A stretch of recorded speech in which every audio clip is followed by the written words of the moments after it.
IMT would, on behalf of the newly formed United Nations, try the accused war criminals.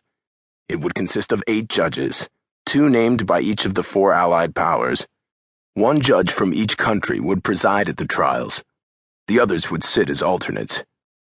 Interpreters would translate the proceedings into French, German, Russian, and English, and written evidence submitted by the prosecution would be translated into the native language of each defendant.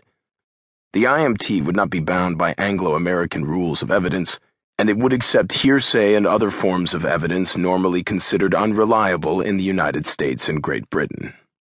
The IMT was given authority to hear 4 counts of criminal complaints: conspiracy, crimes against peace, war crimes, and crimes against humanity. It has been argued that the Russians obliged the Western Allies by agreeing to hold the actual trials in Nuremberg in a spirit of cooperation. It has also been argued that there was a tit-for-tat arrangement. If the Russians agreed to Nuremberg, the Americans and the English would not bring up the Katyn massacre. What is known, provable beyond doubt, is that in 1943 the Germans took a number of captured American officers from their POW camp to the Katyn forest, about 12 miles west of Smolensk, Russia. The American officer prisoners were a mixed bag of Medical Corps officers, Judge Advocate General's Corps officers, and officers of the combat arms. In the latter group was Lieutenant Colonel John K. Waters, an armor officer who had been captured in Tunisia. He was married to the former Beatrice Patton. His father-in-law was General George S. Patton. Waters later became a 4-star general. At Katyn, there were several recently reopened mass graves. As the Americans watched, other mass graves were reopened. They contained the bodies of thousands of Polish officers who had surrendered in 1940 to the Red Army when the Russians invaded Poland from the east and Germany from the west. The Germans told the Americans that the Polish officers had been taken from the Kozelsk prisoner of war camp to the forest in 1940, shortly after the surrender, by the Soviet NKVD. There, after their hands had been wired behind them, they were executed by pistol shots into the back of their heads. The Germans permitted the American doctors to examine the corpses and to remove from their brains the bullets that had killed them.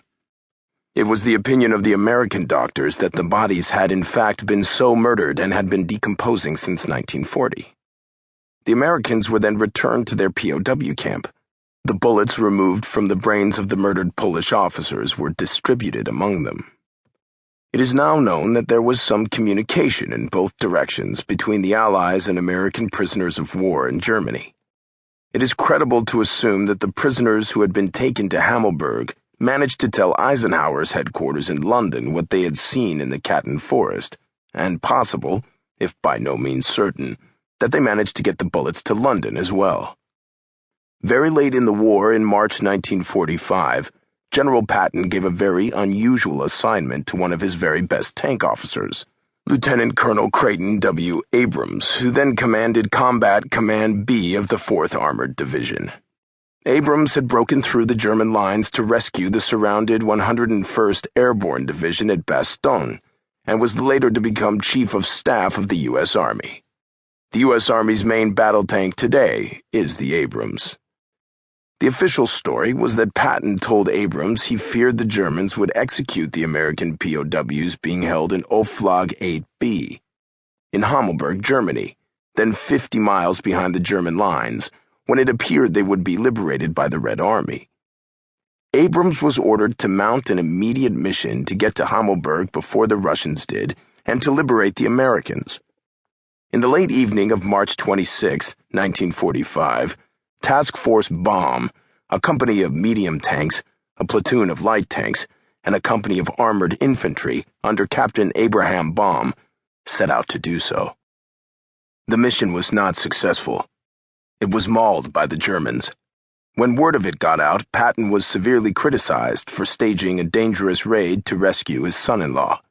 He denied knowing Colonel Waters was in Oflag 8B.